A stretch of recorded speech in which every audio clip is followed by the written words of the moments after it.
सभी साथियों को जय भीम नमो बुद्धाय। साथियों, जैसा आप आजकल देख रहे हैं कि देश में पेट्रोल की और एलपीजी की समस्या हो रखी है और ये सब हो रहा है ईरान और इज़राइल और अमेरिका के युद्ध के कारण, जिसमें इसका खामियाजा पूरी दुनिया भुगत रही है।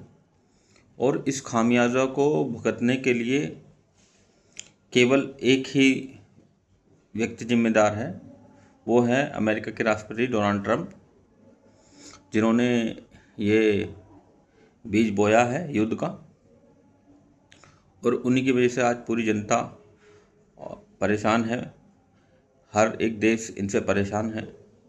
ये अपने आप को सुपर पावर बनाने के चक्कर में लोगों का नुकसान कर रहे हैं, लोगों को इसका खामियाजा भुगतना पड़ रहा है, दुनिया को इसका खामियाजा भुगतना पड़ रहा है। और अब कहीं ना कहीं समय आ गया है कि हमें अपने देश के लिए सोचना होगा।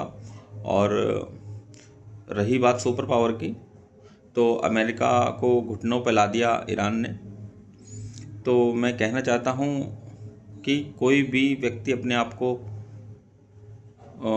खुदा ना माने, क्योंकि इंसान ही रहेगा, खुदा नहीं बन सकता। और कोई किसी का बाप नहीं बन सकता। बेटा बन के सबने खाया है, बाप बन के किसी ने नहीं खाया। तो साथियों, मेरा सबसे यही निवेदन है आप लोगों से कि आप लोग बाइकआउट करें अमेरिका को सीधा सीधा, क्योंकि ये एक वो कहते हैं ना कि बाप बनने के चक्कर में औलादों की बलि दिया जा रहा है। तो ये वही है। इसने ऐसे ही रूस और यूक्रेन में किया। यूक्रेन का युद्ध में सपोर्ट करता रहा है यूक्रेन को पीछे से लगातार, और रशिया को गिराता रहा नीचे। और वहाँ पे इसने अपनी नाटो के जंग बताया कि नाटो ये करेगा, नाटो पे ये कर दो, नाटो के साथ कोई युद्ध नहीं करेगा।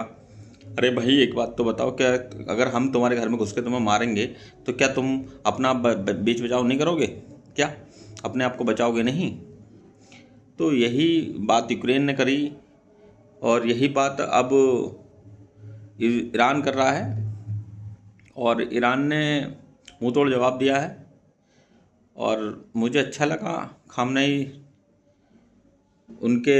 मगर सबसे एक दुख का कारण जो बना मेरे लिए, सबसे दुख का कारण ये बना कि जंग अपनी जगह जायज़ है, मगर किसी मासूमों की हत्या नहीं करनी चाहिए।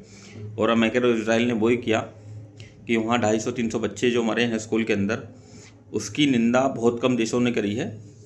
जैसा कि मैंने देखा कि किसी भी बड़े बड़े व्यक्ति का कोई ट्वीट नहीं आया है, ना ही किसी ने कोई सामने आके बोला है, किसी देश के प्रधानमंत्री ने, किसी देश के राष्ट्रपति ने, कि भाई ये चीज़ें गलत हैं, निंदनीय हैं और ये बहुत गलत है इन्होंने जो किया है। क्योंकि बच्चों की आपने जान ले ली। आप एक अस्पताल पे और एक स्कूल पे कैसे हमला कर सकते हैं, किसी फैक्ट्री पे कैसे हमला कर सकते हैं? आपको कम से कम ये सोचना चाहिए था कि उस स्कूल में बच्चे पढ़ रहे हैं और आपने उनकी जान ले ली। ये बहुत शर्म का विषय है। और सभी देशों को खड़े होकर ये आज अमेरिका और इजराइल से पूछना चाहिए कि तुमने अपनी नीचता के कारण कितने लोगों की जान ले ली है। और ये दर्द बयां नहीं कर सकता मैं अपने आपसे आज, क्योंकि ये बहुत निंदनीय है। और उनकी शहादत ऐसे नहीं जाने दे रहा ईरान। ये बहुत मजबूती के साथ लड़ रहे हैं वो लोग, और वहाँ के लोग, वहाँ के सैनिक, जज्बे को सलाम है उनके कि वो लोग पीछे नहीं हट रहे। और सही बात है यार, कोई हमारे घर से होके निकल रहा है और वो हमें पे हमला कर रहा है और हम उसे अपने घर से सामान ले जाने देंगे? ऐसा तो नहीं हो सकता ना। तो वही काम ईरान कर रहा है, वहाँ के लोग कर रहे हैं। और सपोर्ट करें ईरान को, क्योंकि उसने ये जंग नहीं छेड़ी, ये जंग छेड़ने वाला अमेरिका है। और सारे देशों को मिलकर आज अमेरिका को मुंहतोड़ जवाब देना चाहिए कि कहीं ना कहीं आपने गलत किया है और उन्हें माफ़ी मांगनी होगी और खामियाजा भी भुगतना पड़ेगा। और जो नुकसान हो रहा है ईरान का, वो भी उन्हें देना पड़ेगा। और आगे कभी भविष्य में ये चीज़ें ना हो, उसके लिए उन्हें एक कॉन्ट्रैक्ट भी साइन करना होगा। जय हिंद, जय भारत, जय संविधान।